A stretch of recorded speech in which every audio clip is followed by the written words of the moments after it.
Hey guys, Eric with the Miller Park Minute, back again. Throwing strikes, getting likes, hitting dingers, getting listeners. If you haven't already, check out the podcast. Take a brief moment to thank everyone who has basically created the best week of this channel. We are rolling through views, getting likes. Just everything I hoped would happen is happening. So I really appreciate all the support, guys.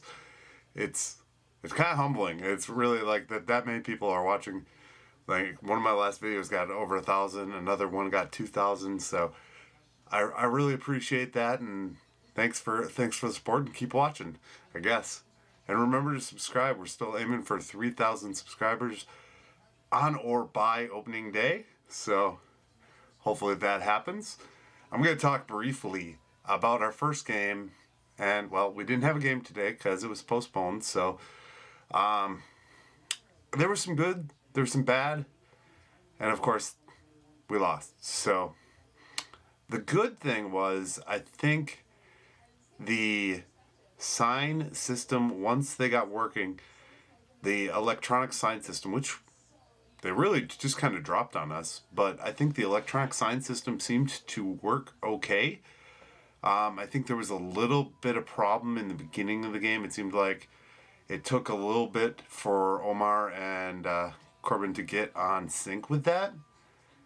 I think that's why the game turned out the way it did. I think that's why we didn't see the pitches located where he wanted them, especially.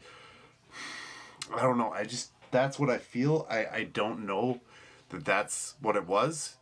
But yeah, it felt like maybe he couldn't hear it properly because it wasn't adjusted for, like Wrigley Field or something like that. And the sound of the stadium is way different in spring training. But they did get together, and he did produce 5 strikeouts. So that was good. Gave up a long ball though, and 3 walks, which is very uncharacteristic of Corbin Burnes. So a lot of factors yesterday: cold weather, the new system, first time on a major league mound with the new system. Basically what it looked like was a wristband, and then Corbin Burnes had an earpiece. You actually at one moment saw him holding his glove up to his ear. So that was kind of interesting. Ashby, that Ashby and Cousins really kind of, they looked all right, but, Caratini was in there, and Caratini had just got there, so he hasn't had any time to work, and I'm assuming he's going to get more work over the next couple days. So, and that's other stuff that I haven't talked about. I'll talk about that in just a few minutes, but we did see, Kane getting in there with some RBIs. Kutch really had a great start to his Brewers career. All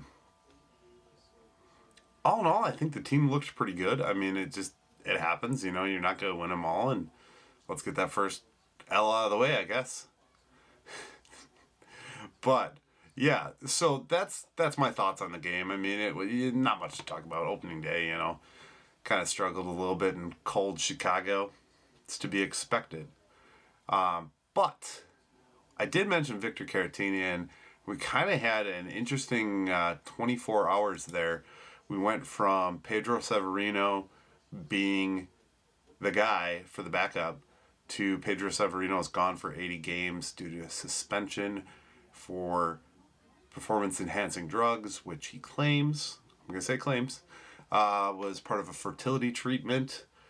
And, yeah, that was a bummer. And then they went out and got 2 catchers because they got Caratini, and then they got, I believe it was Alex Ramirez. But they got a minor league catcher that isn't really too relevant at the current time.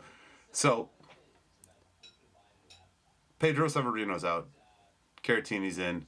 Obviously, he got there 24 hours. He doesn't have time to learn everything and get in sync with the pitches that they throw. So, that could have had some effect on why the outcome was what it was, why we lost. And then, of course, because it's Chicago and bad weather seems to always delay our games, today we got delayed or postponed until May 30th. It's a day-night doubleheader. So that happens. I think Woody is still set to be on the bump for Saturday, and Peralta is still set to be Friday. At this point, oh, that's funny. They're actually showing the clip where Corbin Burns is putting his glove up to his ear on MLB.com as I am talking. So that's funny.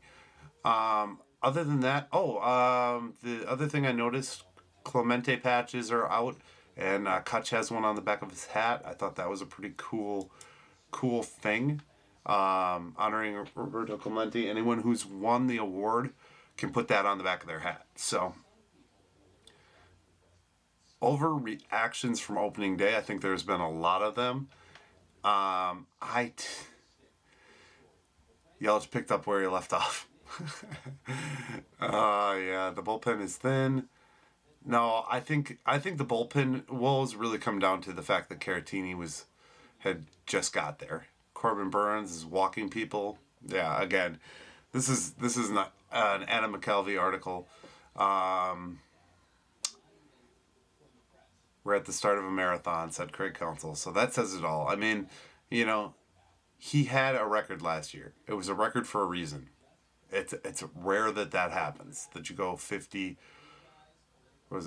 plus innings without a walk or something like that. Or, I mean, I don't take that as a bad thing. He's this National League Cy Young winner. He knows how to pitch. I think, like I said, the issues with the communications and everything like that. The bullpen, again, Caratini just got there. He hasn't worked with any of those guys ever. So that's a big piece. I mean, Caratini came out and got a hit at Wrigley Field, which is cool because he's a former Cub. Little hit him where it hurts, because they traded him with Yu Darvish. And then Christian Yelich hitting grounders. He needs to start hitting some stuff out of the infield. He also played a bad ball out in the outfield, and that was just very uncharacteristic. But again, we can go back to weather with those. So yes, I'm going to make a couple excuses. It's day one. I'm going to make some excuses. If we see this in 2 weeks, less excuses. I always kind of have this mentality, and my wife gets on me for it. But I always say, oh, it's only April. It's only April, it's only May. And she always laughs at me and says, well, yeah, if we would have won those games. And I always kind of have to eat crow on that, and publicly eating crow because I always say that. But yeah, I overall I'm excited to see what happens in game 2 and 3 and see how the series continues, and excited to go to Baltimore where hopefully competition will be a little bit easier. But again, guys, I want to thank you for the thousands of you and the people watching these videos. This is why I do it, to have communication. If you're watching this and you want to reach out, feel free to leave a comment or hit me up on the Facebook page, the Miller Park Minute and the Milwaukee Brewers. Guys, thank you again. Thank you for watching the Miller Park Minute. Go Brewers!